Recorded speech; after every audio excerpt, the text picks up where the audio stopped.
All right, we're about 5 seconds in now, and we've got a live stream that's being sent as another test for the evening. Watched a tutorial. Hopefully it helps with me learning how to do this. I don't think it shows up in the YouTube studio. It just streams to my account. So I'm going to look at my other computer real quick and see if it shows up because I've got it logged into a different account.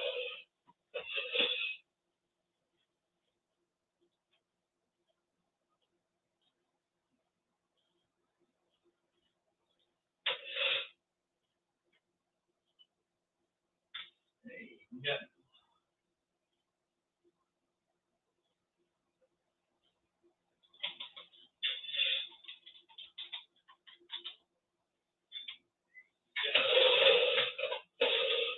All right, I just sent a live chat message on the other computer, and it did show up. Look, Bohemian Utopia says testing, testing. All right, I just sent a live chat message on the other computer, and it did show up. Look, Bohemian Utopia. Had to turn off the audio on that other computer. All right. So, Harmony Hollow Apiaries Rex says, how does this work? I don't know. And then also says, live stream's not easy to figure out, is it? I did look at 2 or 3 tutorials trying to figure it out. We'll see, man. I just don't know. It does look like my messages from earlier showed up on live stream on YouTube, so I'm going to go ahead and stop this stream, make it private or something, and then show if those live chats show up on the replay. All right, let's turn that off. It's not easy to figure out. We're going to look at some of the different banners. Hey, there's an example of a banner.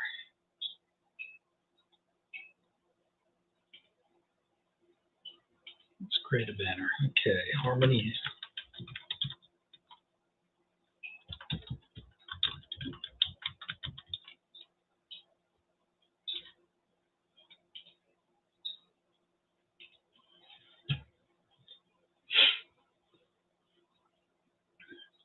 It's not bad. I think if I did live broadcasts, this would definitely be worth paying for.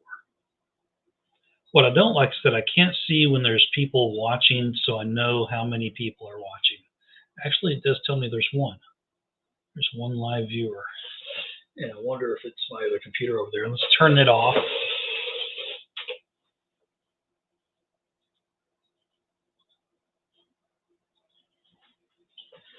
And see if it goes away. Actually, it turned on to 2. So I don't know who's there watching, but shoot me a message and let me know who you are. I can't see on this StreamYard software that I'm using. It might take it a minute to show up.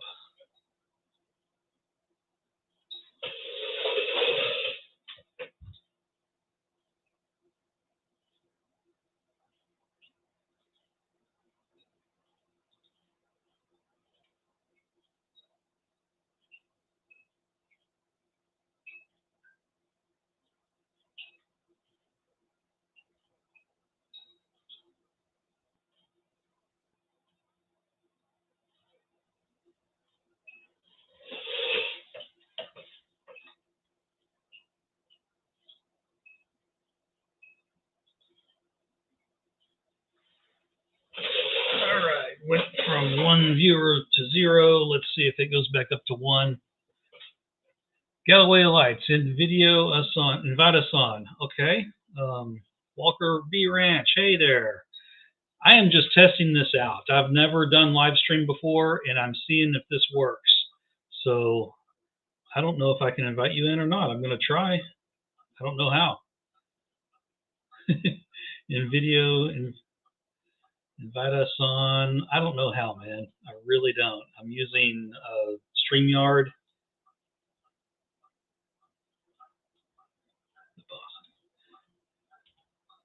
Walker B Ranch is here. All right. Looks good. This background is from one of the scenic overviews going into Taos, New Mexico. I took this picture back, 2019. Went to New Mexico for the Sting concert, and we stopped on the way, and this was one of the scenic overviews I liked. I've tried 2 or 3 different software streamings tonight to connect with YouTube Live or the live stream, and it's a pain in the rear. It really is. I'm probably going to stop the live stream here and delete it, kind of figure out what I'm doing, and I'll be testing again in the next couple days. Thank you all very much for giving me some messages back here. And I'm going to go ahead and end the broadcast here. At the bottom, there's a button that says invite, then you copy and paste it under the comments. Okay, let's try that. What the heck?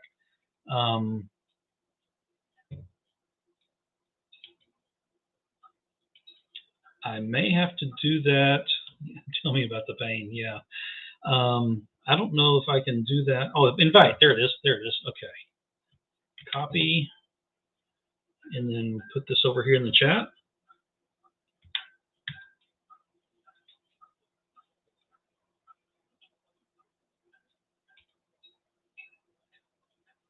Put it on screen too, but it is on the chat now.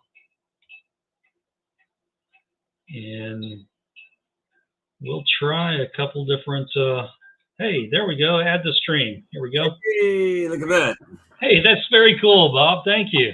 You're getting it figured out. Man, this is something I've never done before, and so it's an education for me.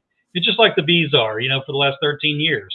Oh yeah, I was just on the phone with someone in Canada, and Ian? No, it wasn't Ian. It was James McNally. Okay. I was voicing some frustrations I was having in my apiary because I just feel like I should be further along than I am.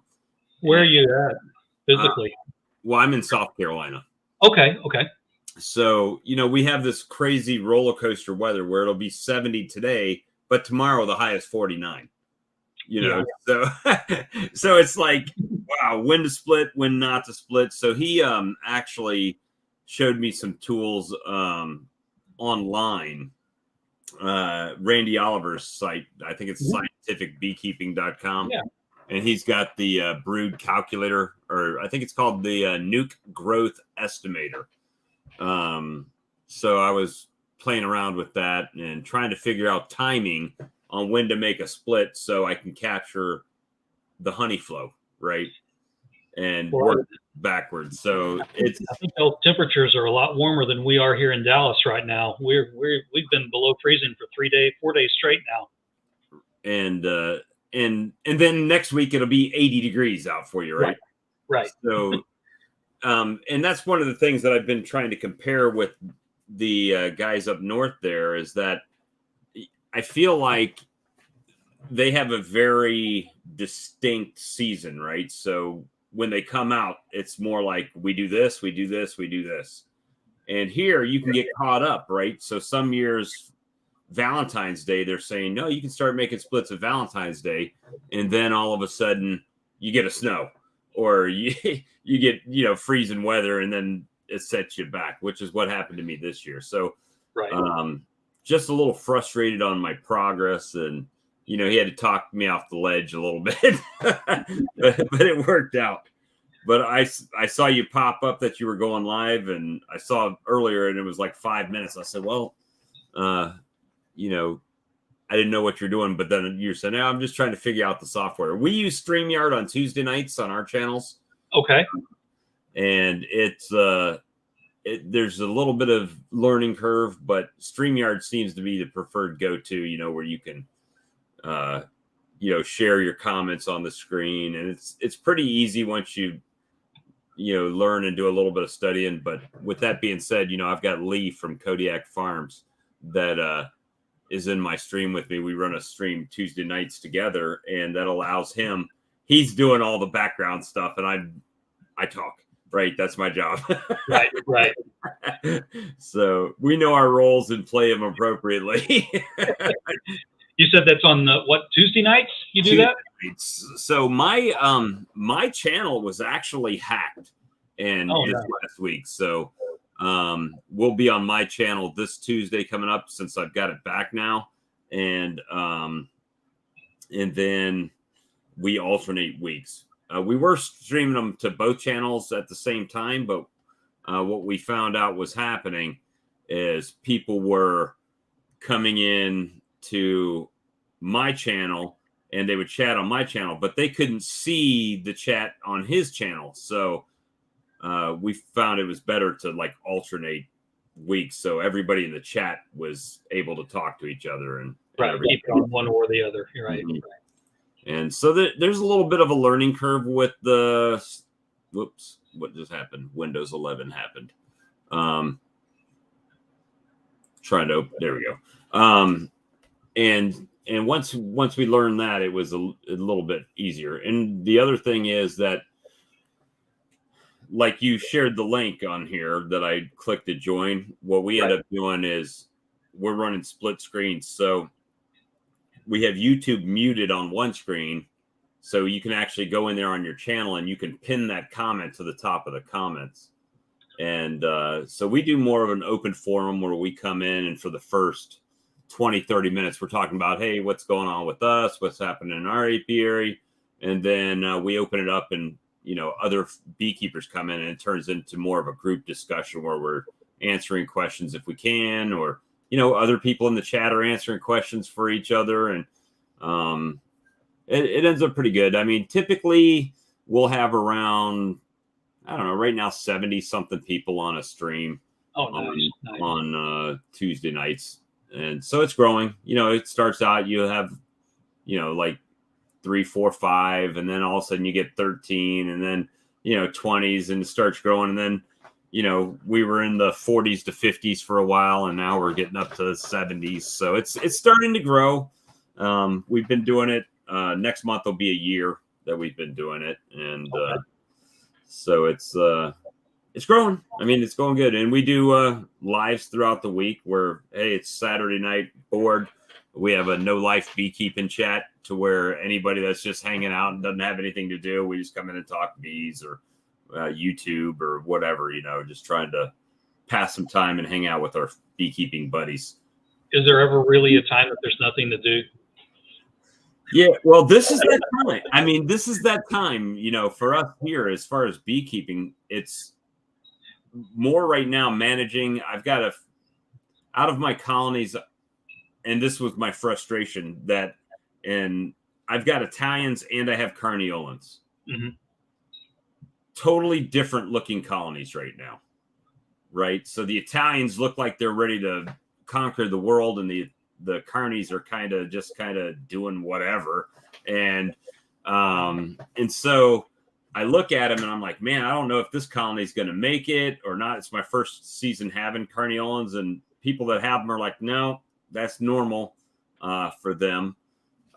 So what I'm trying to do is make sure, because 30 days, it'll be March and things will start ramping up pretty quickly for us. So I'm just trying to make sure that if it's an Italian colony and they're wanting to lay like mad, that they just have room to do whatever they want to do, and but not too much room, right? That's the hive beetle equation there.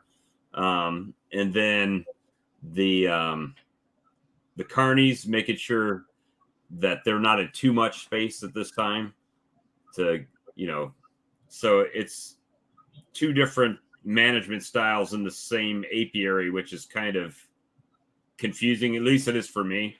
And do yours have a physical difference in the appearance of the bees so that you can tell pretty quickly, which ones are which? I find the Carnies are more black color. Okay. So it's a little, but at the end of the day, I doubt they're pure Carney, so they're probably mixed, still. So it's like they seem to be more black. And I got some queens this last year from Tucka, and she makes queens down in Florida, and then she does it up in upstate New York as well. Right. And her queens from Florida, during the Texas heat, they produce, they build up. And the queen she sent me from New York, it's like they thought it was wintertime or something. They shut down during the heat. It's the opposite of what I'm used to seeing. And I got to, 2 months after installing those queens, it's like, man, I don't know that I want any more of these. They're just not building up. In fact, they're losing population. And we hit a cold snap in the fall, and as soon as the temperature went down, those queens started laying. So they are more acclimated to that northern climate with the cooler temperatures before they activate to lay their eggs. Now, I wonder how it's going to be coming into this spring when they have a full season to readjust or acclimatize to Texas, right? To see if when the temperatures start changing back to warmer. I'll be watching. I do know that I've got them in the plastic Easy Nuke boxes. Right. Some of them I've got in full 10 frame boxes, but I've got 5 that are still in the Easy Nukes, just because I didn't want them to have too much room in winter. We've had a week of freeze right now, and I checked them last week, and every one of those boxes is ready to bump up to a 10 frame to a full size box. That'll be good. So we'll see. I did the same thing. So I found here, we have one bee supply company, right? Mm-hmm. That's 30 miles away from me. And after nukes, and right after nukes are delivered, then the people that didn't buy nukes, there's like this demand for queens. Mm-hmm. And so what I found is I found a commercial queen breeder an hour away from me the other direction. So I go there and buy the queens in bulk, right, to get a price break. And mm-hmm. then local people can come and buy queens for me. Of course, I'm making a little bit on them, but not a lot. Right. So this year it's hopefully going to flip a little bit and go more into the, breeding my own queens. And I found that even if it's walk away split queens, there seem to be far superior to any queens that I've bought from anybody. Now, with that being said, I haven't bought like Bob Binney queens or, Sue Colby queens, or I haven't bought any of those. Right. So, but the queens that I buy commercially just seem, when they're released, they just don't start going really quick. I mean, they're just real slow to build up, and it's like, what in the world is going on with these queens? So I was in the same situation where it's like, I don't know if I want to buy those anymore, So this year I am going probably the first or second week in March and buying queen cells from down there. But that way they're mating with my drones. So hopefully that'll be a little bit better start and not relying on my year one grafting technique for my business model, Right, so. Right. We've got a couple of guys here close to me that are doing some VSH queen rearing, and I'm really wanting to get away from treating as often as I do for the mites. So I'm going to be getting some queen cells and letting them open mate with some that are measured highly, right. hygienic. Well, oddly you say that, treating. So today I have a Carney colony that was it was probably my strongest colony during the honey flow last year. And it just dwindled and dwindled and dwindled. And it got down to where it was a small cluster in a medium super. And I took that super off and just gave them the super, and they just continued. And the queen's in there, and it was just kept getting smaller. So today I took that out and put them in a 2-frame mating nuke with with 2 frames of bee, right? 2 mediums, right? And then shook extra bees in there. So that's the last ditch effort on that. If she don't do anything, if she can't bounce back, then she's just done. and I'll do something different. But in that process, one of the nurse bees that I shook over I shook them in a Pro Nuke, right? And then added them to the other box, let them walk in the front door. And one of those, I saw 2 mites on the bee, and I like freaked out. So this afternoon, I went through every colony, dropping Apivar strips in every colony, and just trying to lower the amount. But yeah, I have used oxalic acid and the Apivar strips, but I'm trying to do that at the minimum, right? I mean, that's just right. We want our bees to live, obviously, Yeah. but at the same time, we have to do it as cost effectively as possible as well. And luckily, I was able at Hive Life Conference to get a couple packs of Apivar strips at a discount, and but it's just one of those things where it cost effectiveness. I don't use Formic Pro here because of the heat, right? Same problem that you have probably. Yeah. No, this time of year wouldn't be a problem, right? Put that on. But it'd be my luck. I'd put it on tomorrow. It'd spike up out of nowhere to 85 degrees, and I'd be some toast, right? Yeah. Every time I hit a bee yard, I'm hitting them with the oxalic acid. I've got 2 vaporizers, and I keep a generator on my truck, and I'll start at one end and then the other end, and what vaporizer are you using? I've got the ProVap 110 is what I've been using for. I've got Jono's Easy Vape Pro, or a pallet vape, I guess is what he's replaced it with, and I've also got one of the Laura B 110s. Well, he's Jono stopped making them, right? No, he's still making them. The rumor is somebody else has been sending the rumor out that he's quit, but I had my unit I bought 2 or 3 years ago from him that it got damaged in the back of my truck. And, I saw the people post that, oh, he's out of business, he's not doing it anymore. And just on a whim, I sent him an email. He goes, no, I'm still making them and selling them. Okay. He said, send it in to me, it was out of warranty at that point. So he gave me a price on what it cost to repair it. And it was like $50 and then plus 15 for shipping or something. It really was affordable. But when he started making those, they were like $200 or something. I don't know what they are. I think I paid $175 or $150 or something for mine. Yeah, they were pretty low. And when I started beekeeping, the ProVap was like $485. Mm-hmm.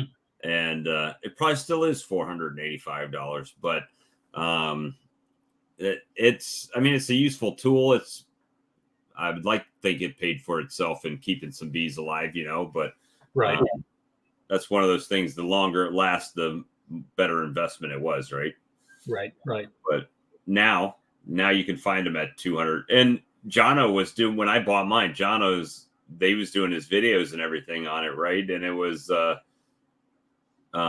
think I don't know if it's Jono, but somebody else was showing you how to actually make those from scratch for like $100 or something like that. Yeah, that was that on the Beemaster or one of the other forums, I believe. Yeah. There was actually a forum for the DIY guys that were putting those together. Yeah. But mine is always time over money. If I have time and I can justify buying it over spending the time and waiting on the parts and putting it all together, then it's worth it. Yeah. Then Jono, take my money and send me my vape. That's exactly the way I looked at it. And the same thing with bee boxes. I mean, when I started, I was making bee boxes. I'm like, man, this is a lot of work. Take all day. Mm-hmm. Then you got to paint them. And I said, wait a minute, how much is? Well, at that time, I think boxes were $17 for a deep, 17, and he would put them together for you for $2 extra. I'm like, hell, I'm not putting another box together as long as these prices. You sell them all to me. And but then you find out, oh, well, you didn't glue those boxes you put together for me, and it's like now they're all bowed out, and I could have just bought them unassembled at that point and save myself the whole amount because I'm replacing right now. But yeah, so Hey, see, this stream already went 25 minutes, and you weren't even planning on doing it. See, you got. And we've talked about bees. And we talked about bees, so it works. Matter of fact, I don't know if you've come over to our channel. I haven't. So I wanted to make sure that I get your info. So I'll click on your icon when I get over to the other computer and make do sure that. Come over to the stream. We'll put you out there and try to get you some more viewers, especially if you set a night that you're probably going to be streaming on. Okay. Yeah, we'll get people to come over. I mean, you've got just a little bit less than I've gotten subs, but yeah, we'll boost that number up a little bit and get you some more. I make enough to have a date night out about once every 6 months, you know. You ain't getting rich on no YouTube. No, I'm not. I am not. I'm not. I don't have the personality for it, I don't think. Well, the funny part is everybody, like when they do a YouTube, I got to get 1,000 and 4,000 watchers. 1,000. Yeah, you do to be monetized, but you got to understand being monetized by YouTube and actually being monetized by YouTube are two totally different things. That's right. That's right. So even at 2,200 subs, you're lucky. I might get a payout every other month. And with that being said, that's with people doing some super chats and super stickers and a few people that are subscribed to the channel that are actually members and pay $2 or $3, whatever it is a month. All that is into that, whether or not I actually make that. So yeah, I'll make maybe 300 a year. So 3 payouts a year. So while I got you on here, I actually also have a website. You follow Ian Stepler, obviously, right? I do. So you know as Rocket Fuel. Well, I'm the distributor from Louisiana of the Rocket Fuel, from Louisiana to South Carolina and from Florida all the way up to Maine. So I sell that on my website. I've got my own swarm lure. Were you at Hive Life? I was not. My buddy Jason Smith with JC's Honeybees was there, but I was not. And well, obviously you see the box behind me there and some bottles. But yeah, I've got my own brand of swarm lure as well. Ah, nice. So really kind of launched it at Hive Life. Got some, well, oddly enough, Texas Bee Supply has said they're going to start carrying it, but I haven't seen any order come across yet. So until they put an order, they're not carrying it, right? So yeah, you may have to put a bug in Blake's ear. Yeah, well, Hilco has it. Bohemia Bees, you know Jason at Bohemia Bees. I do not. He's a YouTuber, but he also has a store. He's got it. Hidden Hollows Honey has it. Foxwoods Honey just picked it up there in Birmingham, Alabama, and hasn't ordered yet, but Dancing Bee out of Canada is supposed to be starting to carry it. So well, I'd be interested to try it. So I'll see about getting some from you. Actually, I just changed the header. Like I said, I was hacked on my YouTube, but my YouTube header now has a link to my website, so you can click on it on there, and it'll take I'll do that. A little bit easy link. For the last 3 years, I've got a mason jar full of dead queens. So whenever I requeen, I'll pull that old queen, throw her in the mason jar with rubbing alcohol, and so that's my special queen juice for my swarm. And that works really well, from what I understand. I've never tried that. I've never tried that. However, and this is in talking to Jason, he says he does the same thing, but for yourself, that works well. Bottling it to sell to somebody doesn't work so well. Right, right. Because you can't scale it, or you just be raising queens to kill them type deal. So, but hey, if it works, it works. That's the point of it. But at any rate, it's 12:27 a.m. here, and I have to work in the morning. So, all right, which is funny because I work at a pest control company and save bees on on the side. But anyway, I just wanted to show your channel some love, jump in here and help you out if I could, if there's any questions. Thank you. Yeah, and I'll definitely jump into your live chat this next time you have it. Tuesday night at 8 o'clock Eastern, 7 Central. All right, 2C7. All right. Yep. And we try, I mean, we do have some northern beekeepers, but Lee is in Louisiana, my co-host, Lee at Kodiak Farms, and I'm in South Carolina. So we tend to approach some things from the southern way of thinking about things. Hive beetles, which up north, yeah, they have a little bit, but they don't have them like we have them. No, we breed them. Yeah. I mean, even today I'm out there and I'm like, man, I thought I got all you guys already. And you open it up and there they are, and just smash all the time. But the smashing, it works good, but I don't think it's doing that much because every year I've got them. I've tried 2 different types of trays and put diatomaceous earth in them instead of the oil. And it's kind of a rigid plastic tray that's about as long as a dollar bill, probably 6 inches long. Right. I guess the Beetle Blaster tray. Right. Those I've had good luck with. And there's another type of tray that has a lid that flips open. Yep, I've got both. The slot on the tops of those is so small. I mean, you'll get a couple of beetles in there, but not as much as you do in the Beetle Blaster trays. And I've used they wind up propolizing them closed.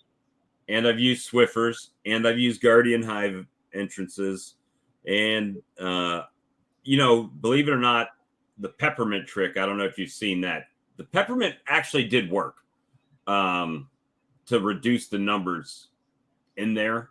It's not going to kill them, but it will. It repels them. It repels them a little bit. So as long as I can keep those numbers down, then it gives the colony a fighting chance. But some of these northern beekeepers just don't understand. We always hear varroa mite. Yeah, we get it. We need to treat for varroa mites. Do something about the hive beetles. That's what I need. And then we can all be successful together. Killing mites and killing beetles. That's what we need. That's right. But anyway, I've got to hop off here because I got to get the bed for work tomorrow. But I appreciate it, Rex. And hey, I get your notifications. So next time you go live, I'll see it. All right. Thank you, Bob. You have a good evening. I'm going to go ahead and shut this down, and I'll catch you on y'all's live stream. All right. See you later, Rex. Thanks. All right. Thank you. Bye-bye. All right. That was fun. I did not expect that this evening. Let's go ahead and shut this down, and I'll figure out how I'm working this thing. 32 minutes. Let's go ahead and keep this one on here.